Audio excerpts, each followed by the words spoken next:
दोस्तों, इस बार का मैटर पहले से भी ज्यादा खतरनाक है, क्योंकि इस बार भारत के सामने खड़ा है उसका पुराना दुश्मन पाकिस्तान। हाल ही में पाकिस्तान ने भारत की सीमाओं पर अपने कई टैंक और मिसाइलें तैनात कर दी हैं। भारतीय खुफिया एजेंसियों को जैसे ही इसकी जानकारी मिलती है, वो तुरंत अलर्ट हो जाती है।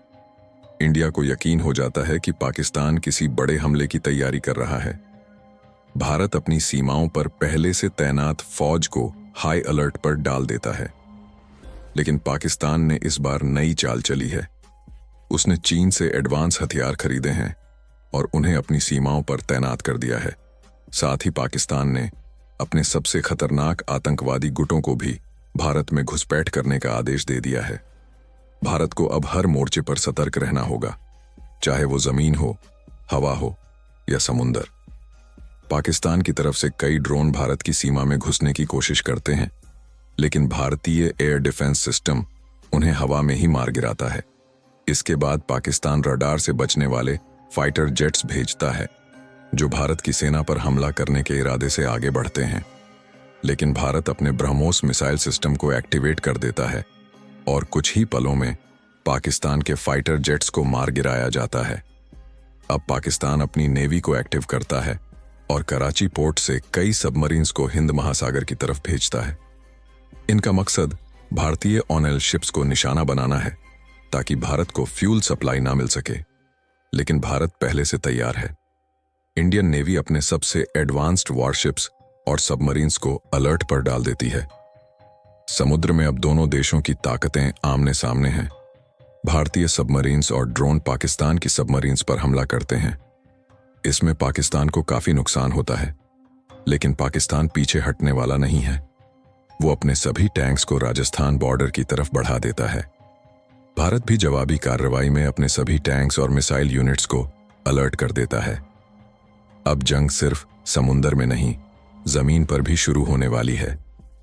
पाकिस्तानी टैंक्स भारत की सीमाओं को पार करने की कोशिश करते हैं, लेकिन भारतीय सैनिकों की बहादुरी और ताकत के आगे रुक जाते हैं।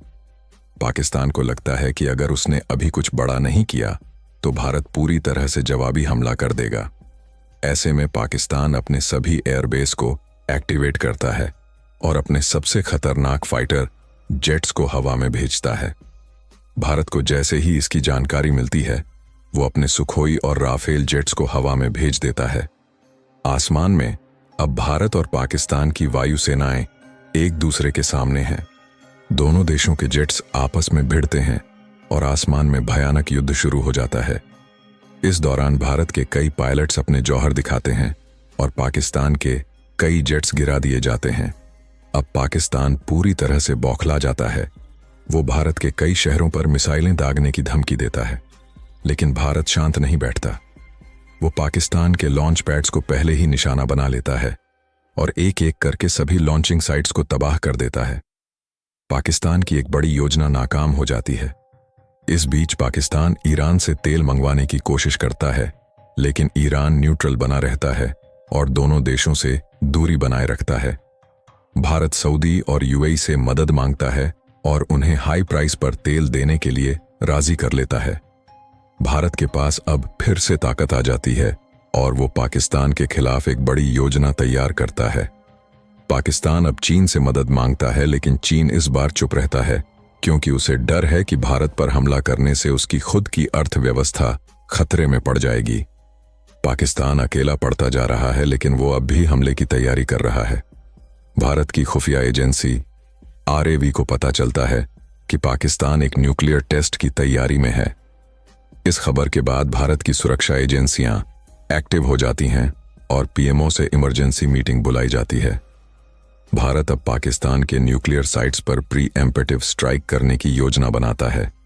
भारतीय स्पेशल फोर्सेस को सीक्रेट मिशन पर पाकिस्तान भेजा जाता है। इस ऑपरेशन को ब्लैक स्टॉर्म नाम दिया जाता है। भारतीय कमांडो रात के अंधेरे में पाकिस्तान की न्यूक्लियर फैसिलिटी में घुस जाते हैं और बिना किसी को खबर हुए वहां ब्लास्ट कर देते हैं।